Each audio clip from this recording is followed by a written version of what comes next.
My name's Jez Hall and I facilitated the Care at Home inquiry. Shared Future brings together people with different knowledges, different experiences, and through the facilitation that we do, we help them come up with the solutions that will solve their own problems.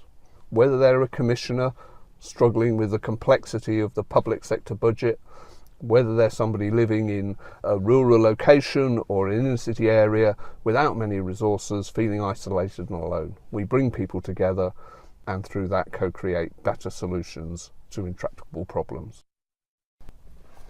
Social care in Greater Manchester is pretty much broken.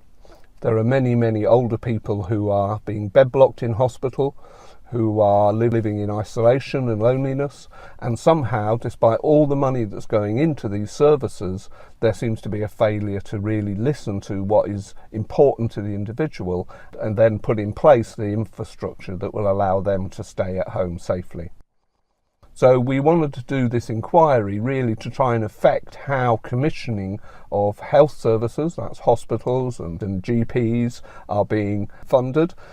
And we also wanted to make sure that that joined up with what was being done by local authorities in terms of the care workers that go into people's homes, the housing that is provided for them, the public transport that's available for them. Because providing care at home is a whole ecosystem of different people who have to come together to support that vulnerable person in the middle. When we talk about care at home, it's like a bundle of wool that's around the person and everybody's pulling on the different strings. And all that's happening is in the middle, the person is getting tied up in the system. So we hope these recommendations will allow us to untangle some of that. We really want it to shift the focus from sticking plasters on crises towards prevention and actually understanding what living well at home really means. It could be a care home, it could be the person's own home, it could be the home of family and friends. That sense of the dignity of life and having a full life and really enjoying life rather than being a part of a system which is just absorbing resources. Remember that at the middle of all of this there is a person with distinct and unique wants and desires and likes. The system must be responding to them rather than they responding to the system.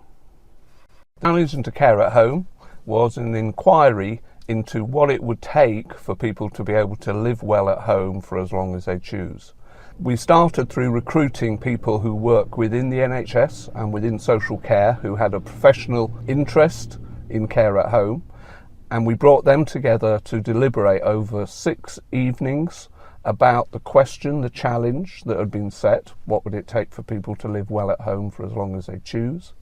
They also heard from people with lived experience of care at home.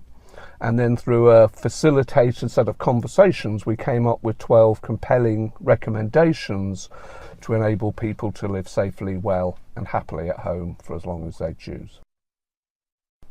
After we've completed the inquiry, we put together a report.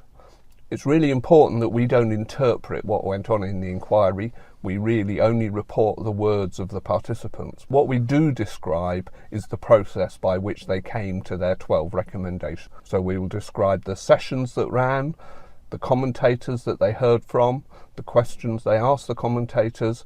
They then produce a set of recommendations which they prioritised, and all of that goes into the final report, a document that we produce. That is the what and the why things need to change.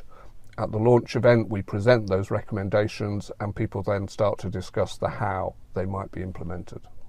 On Wednesday, the 12th of December, we held the launch of the report of the inquiry. We had about 40 people turn up, people from the health and social care sector. We had participants in the inquiry. We had commentators who had provided evidence and ideas into the inquiry.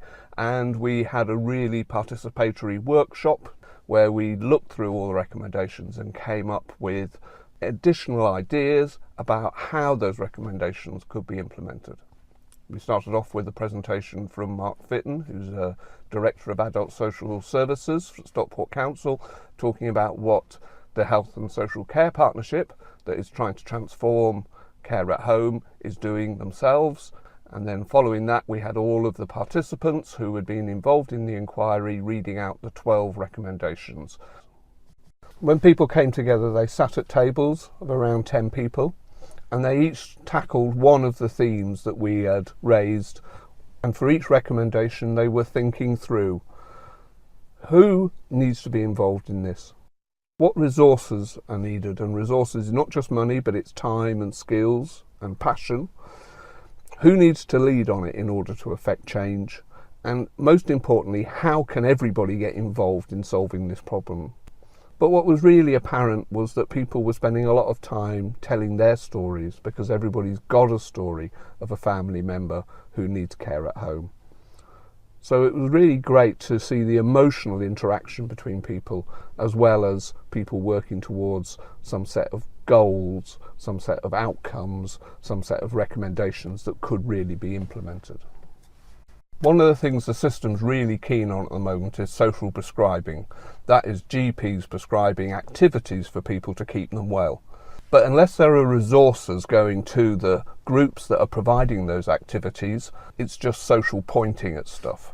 Care at home is not just about the professional, it's about the whole community caring for that individual, and that includes voluntary sector organisations who are really struggling for funding.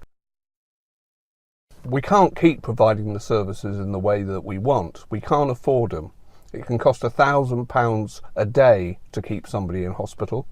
We really need to change the system into one that is preventing problems, not putting expensive sticking plasters on them. And that means we need leadership from the top, we need leadership from GPs, we need leadership from commissioners, and we need to join up people involved in housing, involved in transport systems, involved in the funding of the voluntary sector, a clear strategy for actually solving what is one of the biggest societal problems, that an increasingly elderly population needing more care with less people to fund that care through taxes. By the end of the launch event, it was really clear how close the outcomes of our inquiry were to the conversations that are happening within the Commissioner's offices. People know what needs to change. We're going to have further meetings. We're going to keep on with this because we found that it's a valuable process. Not only the recommendations, but the process itself. So we're going to also try and see if we can sell this inquiry model of bringing professionals from all sorts of different sectors together, all sorts of different seniorities, break them out of their silos and start working together collectively, as they should, to solve one of these really intractable problems. In this case, care at home. It could be homelessness. It could be any social problem where the individual in the middle is getting lost.